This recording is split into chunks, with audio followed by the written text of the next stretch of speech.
I just want to see. All right. Hello, my name is Chris Shelton. And I'm Parisa Shelton. And welcome to Chi Coaching Week. Day number 3, the we are. transformation. All right, so what are you going to talk about? Okay, well, welcome to Chi Coaching Week. If you're ready to take the... Wow. Oh, what's happening here? There's some reverb going on here. Okay. Day number 3. What is happening? Hold on one So second. anyways, we've been teaching Tai Chi or Qigong, and wow, it's doing a double. Okay. It's a double. Double. Okay. Okay, so combined. All right, action. Start again. All right, combined Parisa and I have been in the healing arts, practicing Qigong and Tai Chi for over 50 years now. And we've been able to see people from around the world transform their lives with these simple practices called Qigong. And if you don't know what Qigong is, Qi is the life force energy. It emanates through all things. Gong is a skill to harness that life force energy. And in this case, the style of Qigong that we're practicing here is the foundation of classical Chinese medicine and Tai Chi to empower you to be the best version of yourself. So if you're ready to take the first step to gain tools to release negative emotions and help other people, then this is the place to be. All right, so this is our 3rd video of Chi Coaching Week, and I know that you're going to love it. We started off a little bit, some glitches, but we're gonna rewind, start fresh. Okay. What's that look mean? Yeah, so over the 50 years, I've been blessed enough. First started off with my fight coach, Kong Lee, so I've been on Showtime, NBC Sports. The UFC has been to our office in San Jose a couple times. Been on Maria Shriver's website 14 times, published on her site Architects of Change, and been on local news and podcasts. And we've helped everybody from celebrities to rock and roll stars to stay-at-home moms, and been able to be a part of this transformation. That's so exciting. Yep. Lots of transformations, helping lots of people. So thank you so much for tuning in, for all your comments. The responses have been tremendous and a little bit, overwhelming, for lack of a better word. Just really exciting looking at all the comments and likes. Please make a comment. We do our best. We're reading all the comments and we're responding as best as we can. And so thank you from around the world. Now, if you missed the first 2 videos in this series, I highly recommend that you stop right now and go back and watch them. Those are available on YouTube and in the description of the YouTube channel if you scroll down on this video. So check those out if you missed day 1 and 2. They're full of very important information, and this is a sequence, each class building upon the next. Yeah, so we want you to see the first and second videos because we want you to get the full value of this Chi Coaching Week. And we introduced you to the 5 elements, and that we're all a personality type. What does that mean? We're all a certain typology based upon the 5 elements. So if you haven't done so already, please download the 5-element questionnaire and take that 5-element questionnaire quiz. If you already took the quiz, we'd like to hear from you to see what your element typology is. And again, the importance of this is to be able to understand when you deviate from your primary typology, how that shows up and indicates disease. And what type are you? I'm a wood type, so wood types means their liver and gallbladder governs them.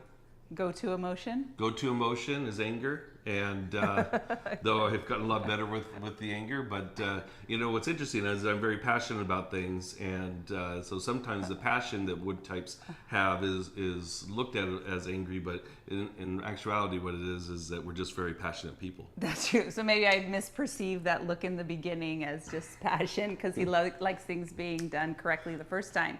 So anyway, in the first 2 videos, we taught you about how to improve the quality of your life by introducing you to the 5 elements. So yesterday we took a deep dive into the 5 elements, and we gave you practices to release specific emotions. Now, these emotions actually start in the internal organ system and then affect the mind. So that's why Qigong is so cool, because it gives you a tangible exercise practice tool, technique to do in order to first become aware of how you're feeling and then clear those emotions from the system, because it's negative emotions, when they're blocked or not expressed properly, that's what creates disease inside the body.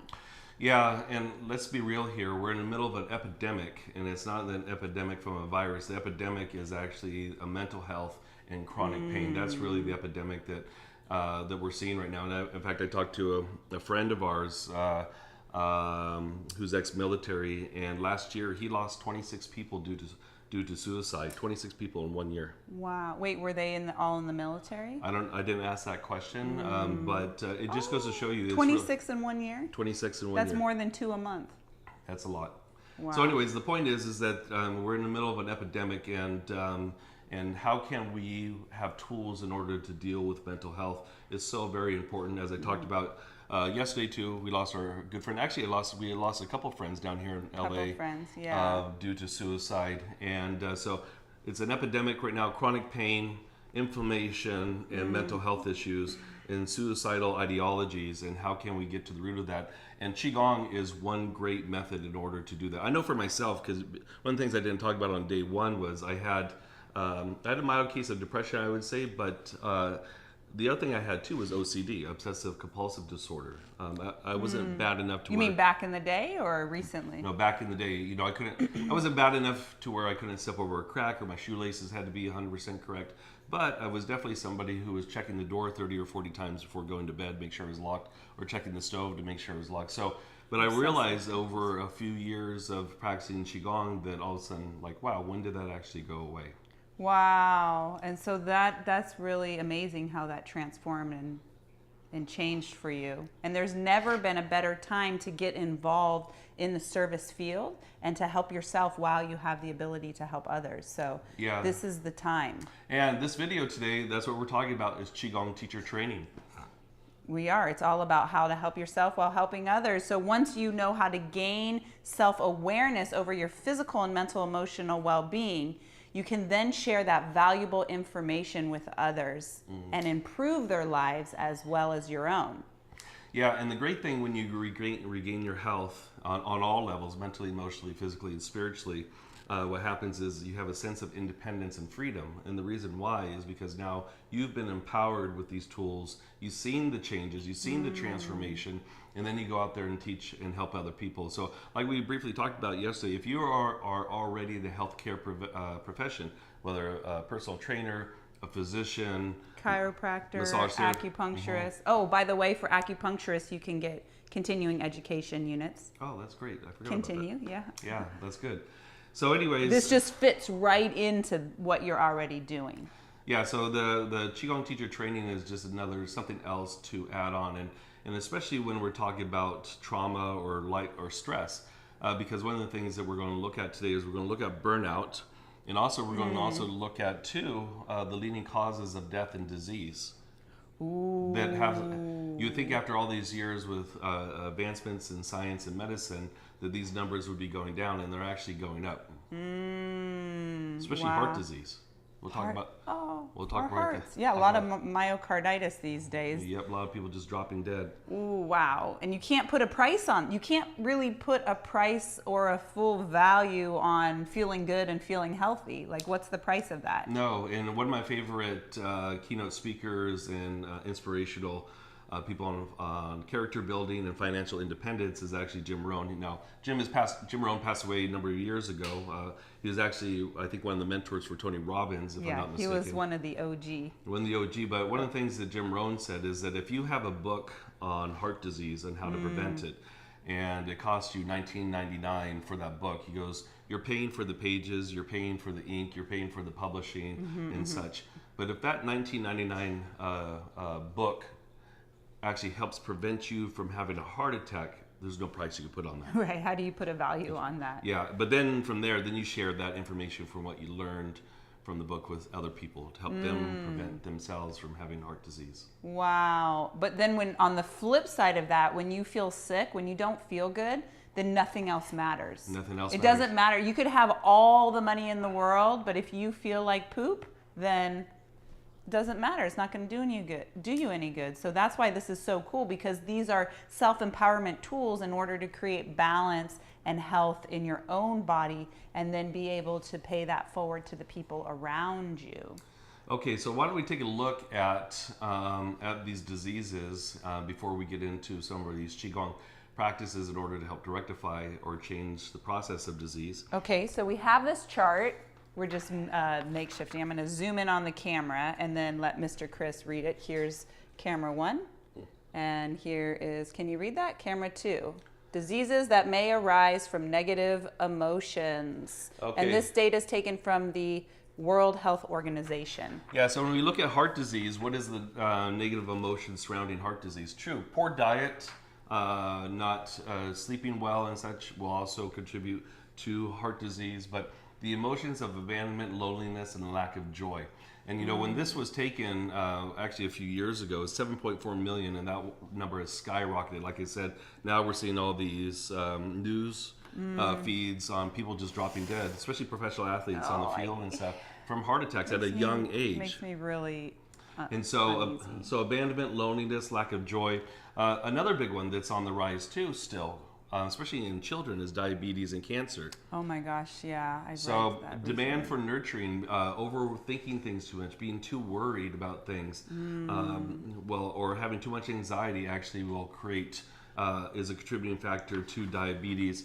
And it's over 2 million people that are suffering from this disease, and at a younger age, another one at a younger age too. So we also have to look at our food. But again, if you're eating a certain way, what is the emotional component that's causing you to eat that way, right? Touché. My father just passed away here earlier this year, and he was sick for a number of years, had diabetes. He was a Vietnam vet and had a stroke several years ago, and he was... What led to the stroke and the diabetes and the heart disease and such was partly was diet, because he used food as an emotional crutch in order to help him deal with whatever he had experienced in his lifetime. But then too, what it reflected back was the emotions that were actually still not processed inside of his body. And don't you find that diabetes is a very debilitating disease over time?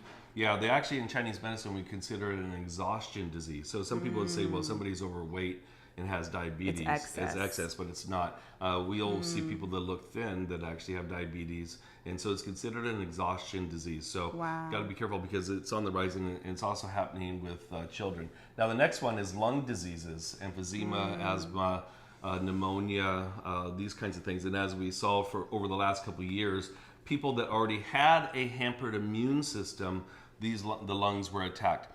But the thing that would cause the lungs to get attacked even quicker is if the person had too much grief, sadness, sorrow, or disappointment in their life, feeling of loss or losing somebody. And so at the time when this was taken, it was 3.1 million. That number has since gone up too, once again. And so then our next one here is kidney diseases, nephritis. Nephritis is a kidney disease. Okay. Yeah, so fear and fright and shock. So shock, what we're talking about is it could be burning the candles at both ends. Let's say you have cancer and you're going through chemo and radiation, and surviving that will shock the kidneys. But also abuse and trauma, neglect, verbal abuse, physical abuse, trauma. Seeing something that's very traumatic, maybe you saw something that's very violent, maybe you survived a car accident, and it was a pretty rough car accident. That actually will shock the system as well too. And again, also too, we're going to talk about this in a little bit, is burnout, and part of burnout is burning the candles at both ends. Wow. So fear and shock, it's almost at 3 million per year, and that number is also going up as well too, and that's from the kidneys. And this last one here is strokes, and strokes are because of the liver being out of balance. Wow. And so again, anger, frustration, defensiveness, and we're looking at 6.7 million people, and that number has gone up. But it's not only strokes, but it's also aneurysms as well too. So when we look at aneurysms, and we're seeing younger and younger people having these aneurysms or brain bleeds, what it appears to be no reason. One of the contributing factors too is this frustration and this anger. So as you see, emotions are, we like to say that emotion is the potion, but emotion is the potion, but emotion, energy in motion. In motion, yeah. But when those emotions aren't expressed properly, how it actually shows up as chronic disease and illness. So what are some of the signs and symptoms of burnout specifically? Like, how could someone know if they're approaching burnout? Exhaustion, so chronic exhaustion or fatigue, that's one of them. I would say also too, not enjoying things that you once enjoyed. Isolation, maybe. Isolation, yeah, like wanting to sleep a lot. Wanting to sleep a lot, not wanting to get out of bed. Having all of a sudden symptoms of, let's say, migraines. Like maybe you're not somebody who's ever got headaches before, now you're getting headaches. Or you're somebody who was sleeping well, now you're waking up throughout the night or waking up at 1 or 3 a.m. in the morning. All of a sudden now you're having digestive issues, or maybe all of a sudden you're having hot flashes, and then you think to yourself, oh, I must be perimenopausal or something, and it could actually be a sign of your body knocking on your back door saying, listen to me, burnout is around the corner. So how the key here is recognizing, recognize, and addressing and talking about the situation. Yeah. Okay. And then reversing. Reversing. So we want to be able to reverse, and that's where the Qigong teacher training and these practices actually come in to help. And we're from the San Francisco Bay Area. Her parents own their own high-tech company in San Jose.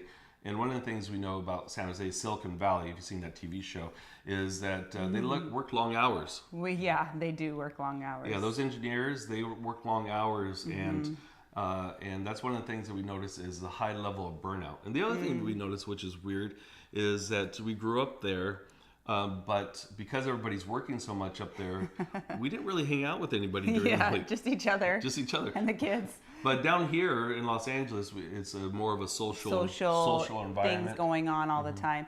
Oh, I was going to say about burnout, another tool could be the 3 A's. What's that? Acceptance, so accepting where you are. Activation, so using tools and techniques to activate your energy flow and to come into more full alignment. And then appreciation. That's a good one. Appreciating, feeling yourself with gratitude and thankfulness, and that will also change how you feel. Okay, so some of the things that we could look at also to for burnout or your body knocking on your back door saying, listen, there's something going on, is those eye tremors. You ever get one of those eye tremors? It normally happens when you're inappropriate, or when you're face to face, and you're like, you see it, you're like, oh my gosh, I hope that person didn't just see that. I'm like, oh my gosh, I think their eye's tremoring.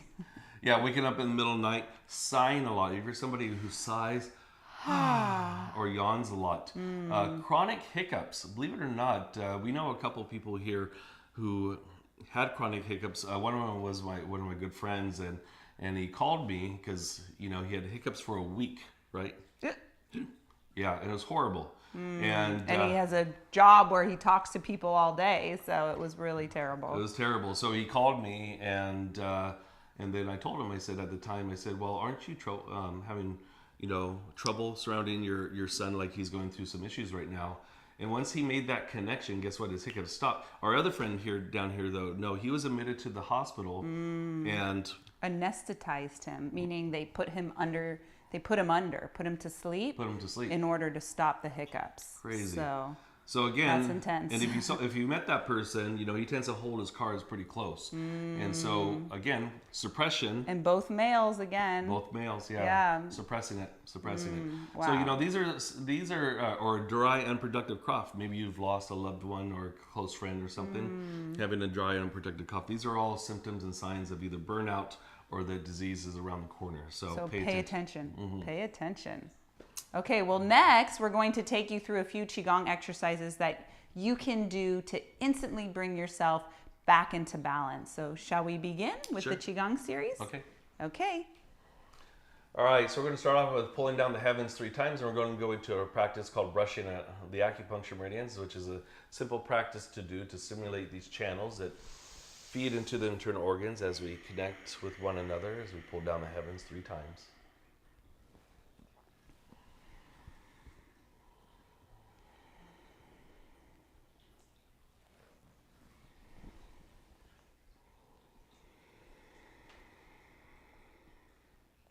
And after you pull down the heavens 3 times, starting with the arms up, what we're going to do is we're going to brush the yang channels on the outside, up over the top of the head, exhaling down, releasing.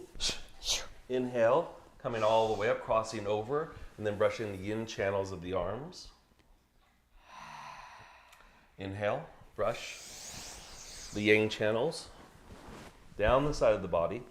And again, these acupuncture vessels actually are like rivers that feed into the internal organs, which are considered like lakes, and then feed into what we refer to as the 3 C's of energy, which is the 3 dantians.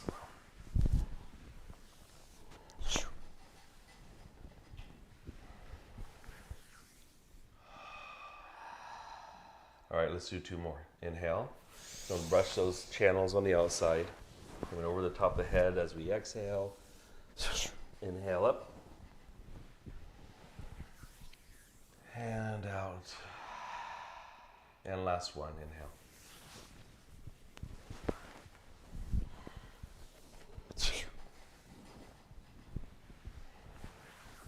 And release, and then bringing it back by pulling down the heavens 1 time. Inhale. And exhale. All right, wrapping the waist. It starts by just simply, gotta be careful not to Knock each other out. Yeah, exactly. Step back. Okay, so with the toes forward, the knees slightly bent, start to swing the arms, and the back hand is lightly tapping on the low back, and the head, think of the head as an extension of the spine. So as you twist and rotate, looking over the shoulder, and just find a nice, comfortable rhythm. You can see Mr. Chris is going a little bit faster. I'm going a little bit slower. And then guide the breath in and out through the nose. Get a nice cleansing breath through the nose. So I just adjusted my L4, L5. Ooh, that was nice. Light little tap on the kidneys. Wrapping the waist. This exercise also sometimes called knocking on heaven's door. Oop. Watch yourself. Okay, now the hand that's in the front is going to move up and lightly tap where the chest meets the upper arm bone. Visualize a double spiral, a coiling action that starts below the feet, spirals around the body and above the head.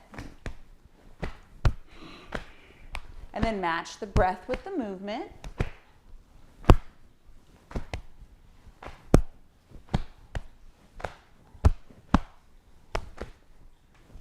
And we're here for 3 and 2 and 1.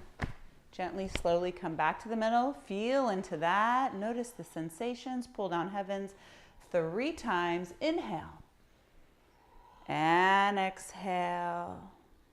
Ooh, that feels good. Deep breath in. And a long, slow breath out. Try that once more, inhaling up and exhale, washing over you. All right. So now what we're going to do is a healing sound. I think healing sounds are probably one of the most powerful practices in Qigong. Right now, what we're going to do is the lung healing sound. So for anybody who's watching this live or watching this later on after we're done here today, I want you to focus on something that's created grief for you in your life, or disappointment. The other emotions actually that will attack the lungs too is shame and guilt. You know, so if you have any of that resonates with you, I want you to focus on that circumstance. Now you can place your hands on your lungs if you want to. You don't have to. You can stand in your Wuji posture. And as you mentally, mindfully connect with something that's happened, either currently happening that creates this grief or loss for you, or something from the past, I want you to focus on that. The healing sound for the lungs is like a snake. So as you inhale, I want you to imagine this beautiful white cloud filling up into the lungs, and then as you exhale, making the healing sound of imagining that circumstance leaving like a dark cloud going several feet away from the body and deep into the ground. All right, so let's begin. Inhale.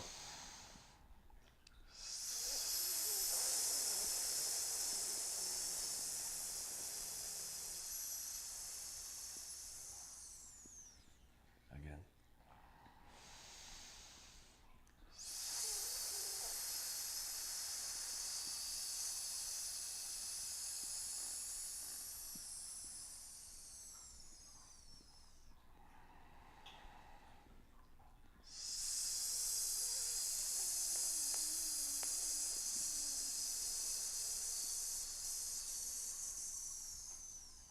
Let's do one more audibly. Inhale.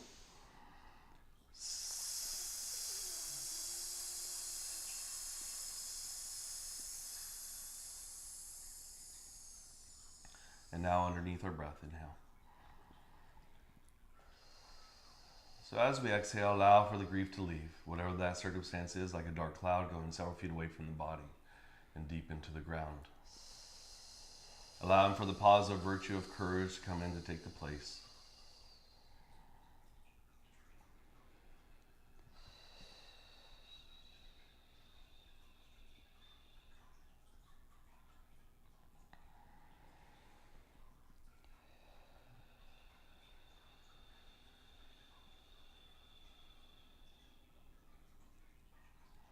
Let's do a couple more breaths. Inhale. Allowing for the sound to resonate into the lungs and allow for that grief to leave. Last one, inhale.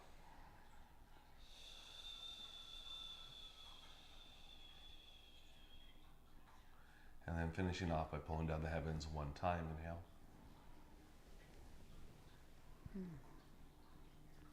Feeling centered, grounded, filled out with more courage. And then placing the hands just below the belly button for the ladies or the females, right hand closer to the abdomen. For the fellas, males, place your left hand closer to the belly. And then imagine a white mystical pearl sitting behind the hands in front of the spine, connected with the breath. As you inhale, the pearl expands, growing brighter and lighter. And then as you exhale, the energy from the pearl dissipates, wraps around the waist, and pours into the kidneys on the low back. Do that again. Inhale, fill the body with air, breathe up and in. And as you exhale, imagine this energy dissipating, pouring into the kidneys, recharging and replenishing your life force energy. Do that again. This time, as you inhale, imagine your energy expanding into the space around you. The energy rushes out like wind, front, back, left, right, above and beneath you. And then as you exhale, drawing in the walls, floor, and ceiling, imagine pulling into your lower energy sphere, allowing for your cells and your body to grow stronger and stronger, brighter and brighter. And again, inhale, expanding the pearl, expanding the breath, filling up your body, the space around you, and this time traveling as far and wide, sending love and gratitude, kindness and compassion. And as you exhale, knowing that all is well and you are in the exact place that you are meant to be. And then when you're ready, gently, slowly releasing the arms, fluttering the eyes open, nice big smile, S-M-I-L-E, starting my internal love engine. That feels great. That feels good. So we only probably did about 5 minutes there. And I don't know if you participated with us. Hopefully you did. But just in that 5 minutes, it really changed the energy inside my body. Yeah, actually, you look better. We were kind of frazzled trying to get this thing off the ground this morning, and you know what? It brought me back to center. So I think that's the really key thing about these practices is that it's something that you could take with you anywhere. You don't need any special clothing or a yoga mat or anything like that. It's something that you could have with you at any point in time. That's true.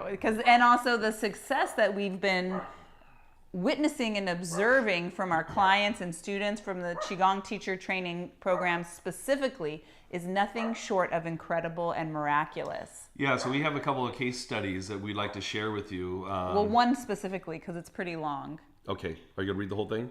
Yeah. Is that okay? Oh, I thought you were going to break it down. It's very inspiring. Okay. I read it this morning. It won't take too long, but it's okay. You want to introduce it? Okay, so Lisa, what's interesting is that my dad was 100% service connected with the VA. I was his federal fiduciary, so besides being power of attorney, is also his federal fiduciary, which I had to fight to get.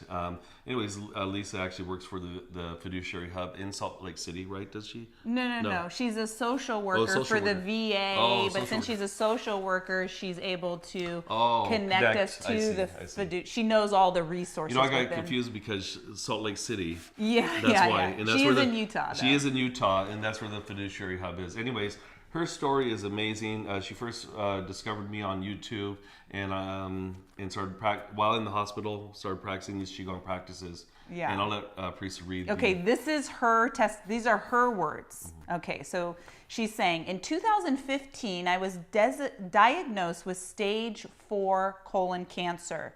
I was told to get my affairs in order. She thought she was going to die, pretty much.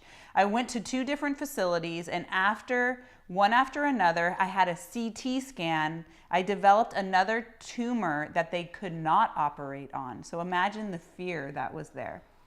My treatments were every 2 weeks. I would go into the hospital for infusions and then leave with an infusion ball that dripped for 48 hours. Wow. Ooh, it made me so sick. Wow.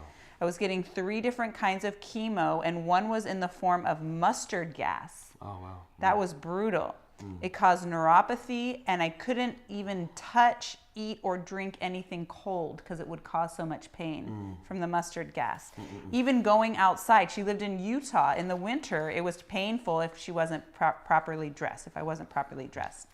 I ended up doing 5 treatments of chemo and then got a call that I was scheduled for surgery on a Thursday, which was surprising because originally they told me that I couldn't have surgery. So I got the surgery. They removed part of the top of the section of my liver. Oh, wow. And then cut the blood supply to the new tumor in the top section of my liver and removed 12 inches of my colon. This was after the other facility removed my gallbladder because I had gallstones, and they said I was at a septic risk if I had cancer. I trusted them because they are doctors, but I felt that procedure was unnecessary. So they just kept cutting her open. Cut the liver, cut the colon, remove the gallbladder. Wow. That was all done from June to October. June, July, August, September. In 5 months, she had all those procedures. I started chemotherapy back up in November on my birthday, LOL. Then finished the chemo treatments in February 2016. Wow. The last treatment really took a toll on me. The light left my eyes. I could barely hold myself up. I was so weak. And when I shut my eyes sometimes, I could literally feel and see this dim light near my spine in the core of my abdomen near the sacral area. I knew without a doubt that it was my energy center, and the size was about as big as a bean. I knew if I gave that energy to anyone, that was it for me. And she capitalized it. Gave me goosebumps. This is what opened me up to Qigong. The cancer hospital had acupuncture, nutrition, Qigong, art, therapy, alternative courses, and such. I had read about it, but I lived so far away, I couldn't take Qigong courses, and I was so weak, I couldn't find the energy to make the drive. So I dissolved the tumor in my liver with a drink for cancer recovery, and I was getting stronger, but I still had really bad weakness and neuropathy.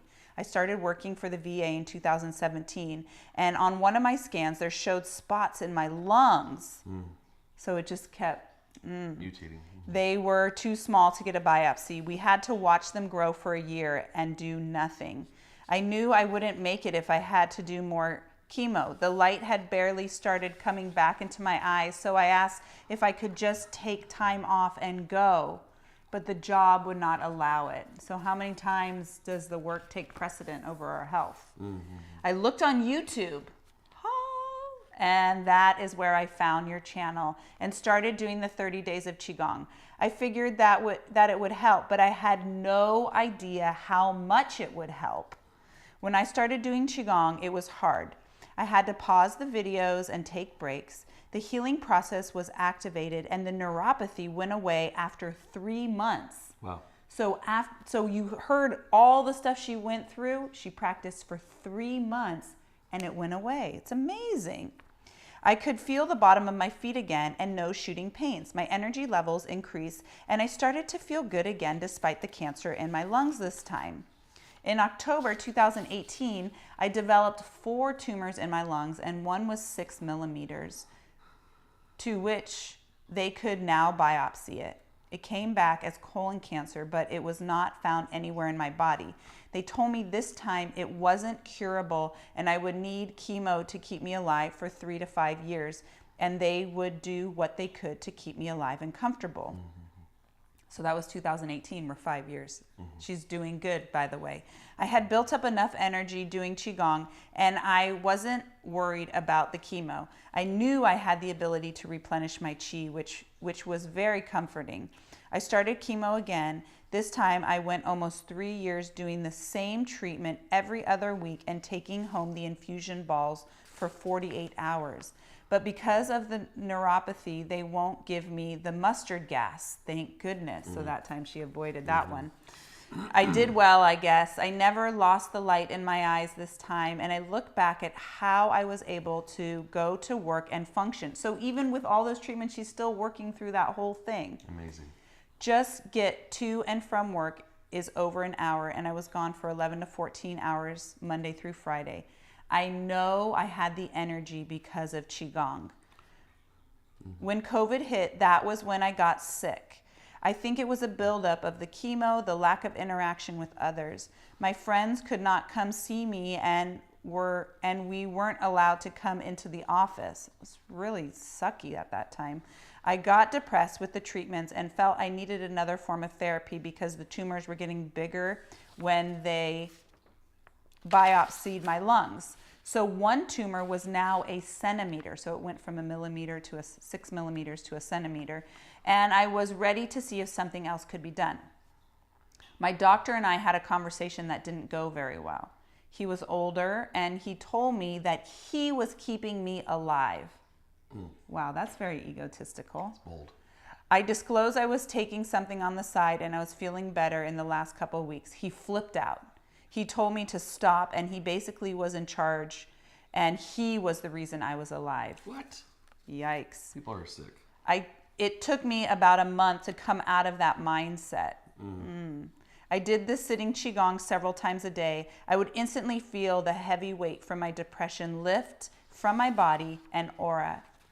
I would try to sneak back in a couple hours later, and when I felt it, I would do it again. Then I did the 20-minute one at night to sleep.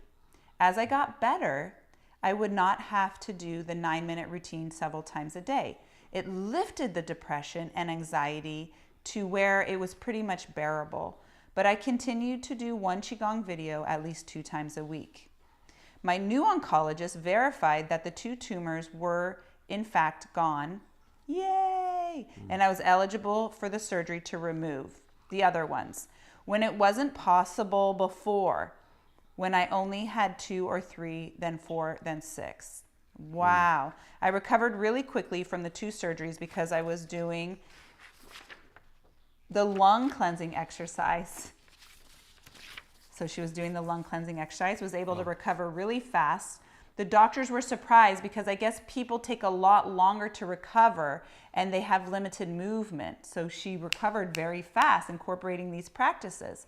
They offered me to participate in a physical therapy study to help get my lungs and bodies back to normal. I did it, but part of my exercise plan was physical therapy exercise, but I was also doing Qigong every day. My physical therapist was surprised at my range of motion after the surgeries. He said I shouldn't have been able to do the lung movements that I showed him.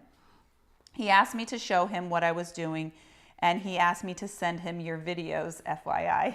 That was nice. So I have been trying to understand Qigong, and that is why I took the Qigong teacher training class. That is why I took that's it. So that's why she took the Qigong teacher training class. She took the class and is now paying it forward, helping the veterans while she helps herself.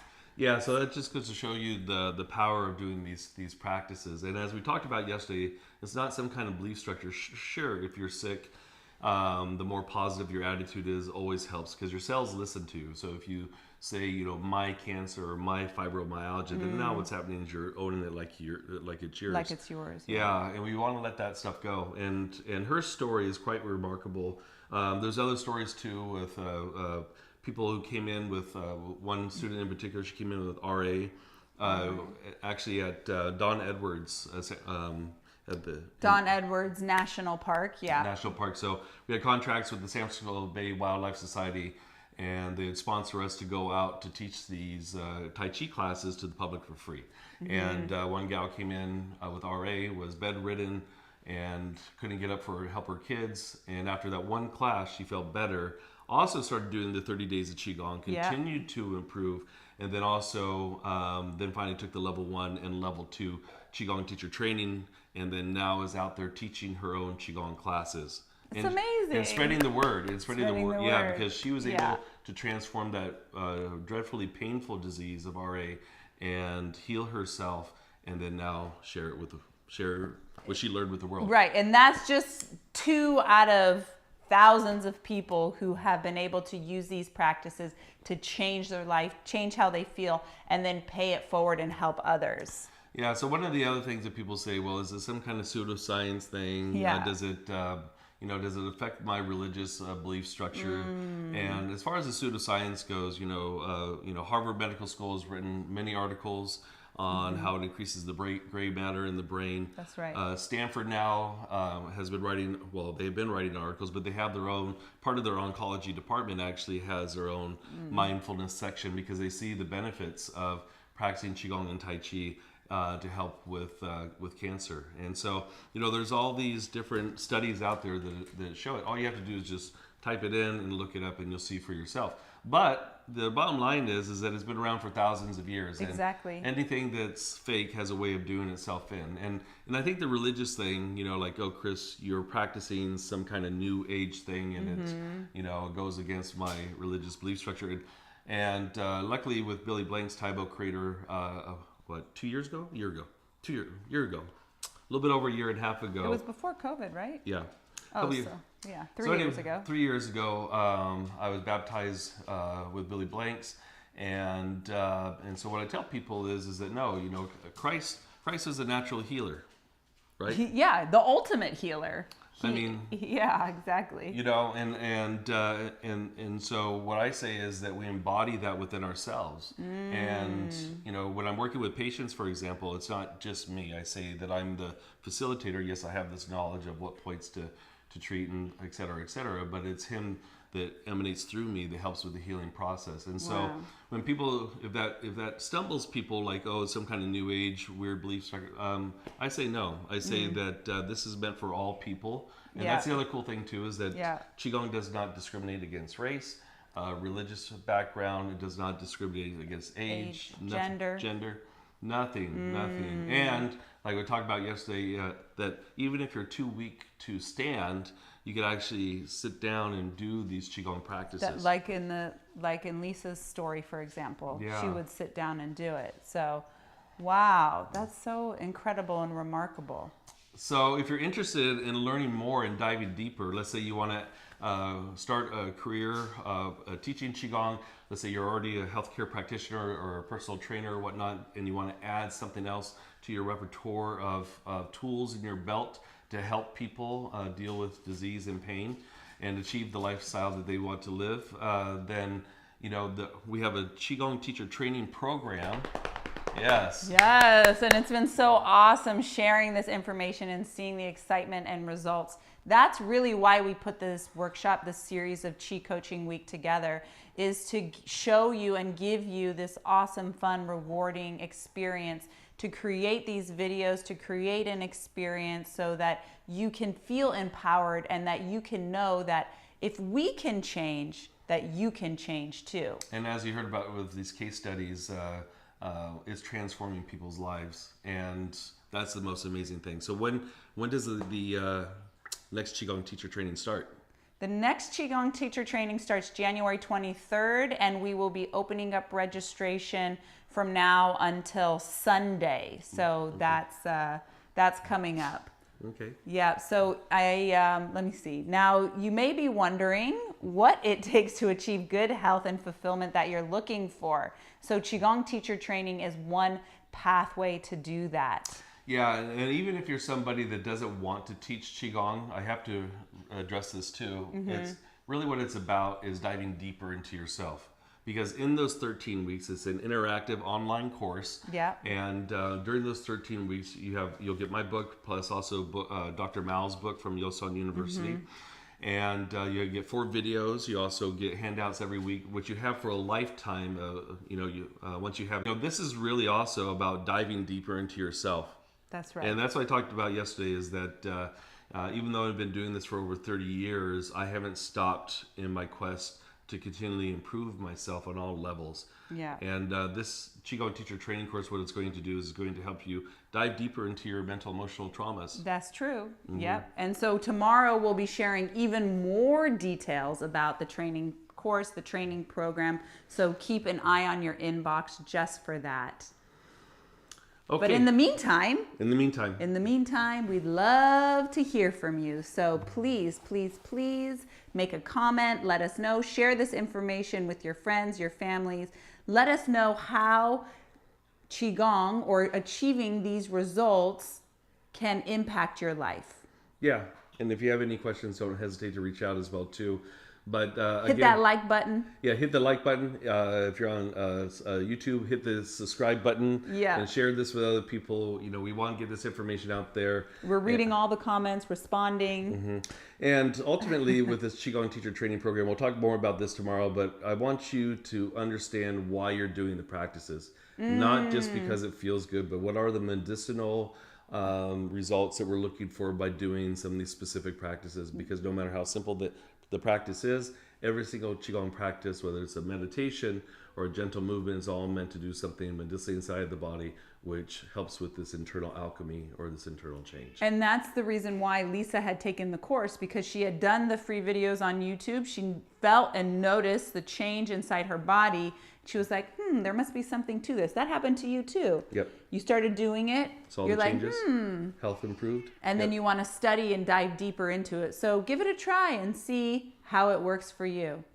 Okay, so once again, we're signing off here. We'd love to hear from you. Thank you for staying on. Thank you for joining us. And please download that 5-element questionnaire. Find out what your typology is. And let's talk more about that tomorrow. So how do we spell love? Like this. Love. Love. And we will see you later. Bye. Till tomorrow. Hasta mañana. Hasta mañana. Tasty banana.